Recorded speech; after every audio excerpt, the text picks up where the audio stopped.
Hi there, Rue here. My name is Renato Escudero, but you may call me Rue.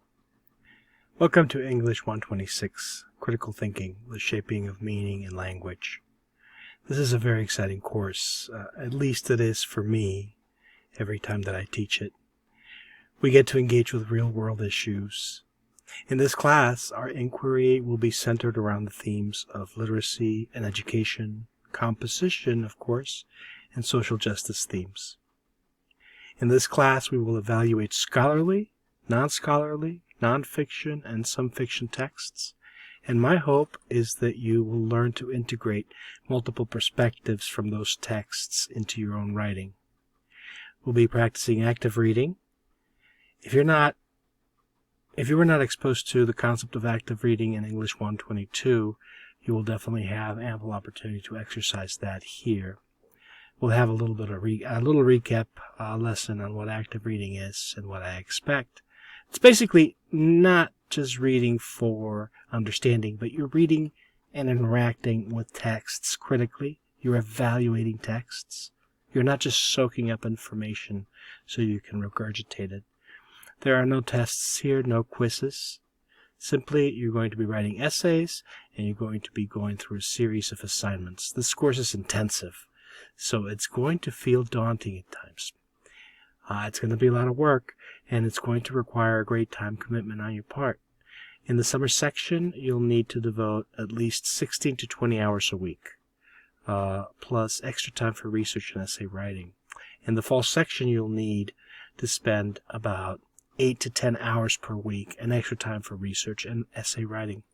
I won't lie to you, it will be a lot of work. You will reflect and expand on your writing and reading practices and strategies. So you will become, if you do the work, you will become a better reader, a better writer, and a better thinker. Not only that, but you will be able to understand your own process, your own processes. The more understanding that you can have about your processes as a reader, a writer, and a thinker, the more you can control these processes. Some of the things that we're going to be analyzing or looking at in this class, not necessarily in any particular order, are active reading, as I said, claims versus facts, rhetoric, rhetorical situations, logical fallacies. We're going to be writing essays in multiple drafts. Essays 1 and 2 will be a persuasive essay and a rhetorical analysis, for which I will give you very strict prompts to follow. But essays 3 and 4, you will have a wide latitude of choice. You will be selecting topics as long as they fall within real-world issues and social justice, which is a huge umbrella. As long as it falls within that big topic and I approve it, you're basically going to be writing whatever you want in essays 3 and 4. Of course, they will have structure. Essay 3 is going to be an argumentative paper with research, and Essay 4, an iSearch paper, which is a kind of research paper, but it's a lot more fun because it's not so formal as a formal research paper. Well, I could go on through the list, but what I want you to do is read the rest of this homepage, and then the next step that you're going to do is you're going to go and fill out the survey, the availability survey. On the modules page. While this is an asynchronous class, in other words, you can go at your own pace. We'll talk more about that in a minute. But while this is a class that you can do on your own time, I will have optional weekly synchronous student hours on Zoom. Well, student hours are optional. I highly encourage all of you to attend often so you can ask me questions and we can discuss your writing and your progress in the class. So back to the idea of working at your own pace. I'm not so sure that that's an accurate description because we will have weekly deadlines. The assignments and the modules will build upon each other.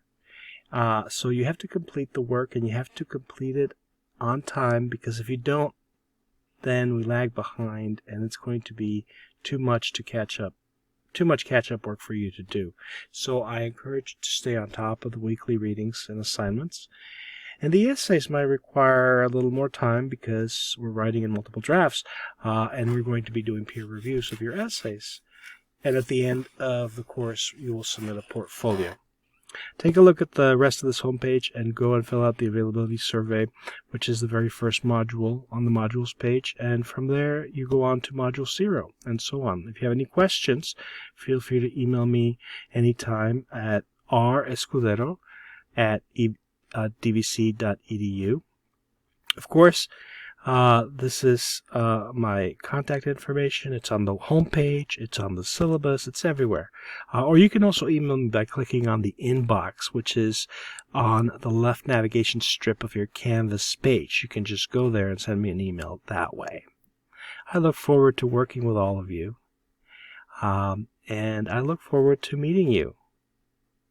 Despite what I said about how much work this class will be, it will be well worth your while. I promise you that.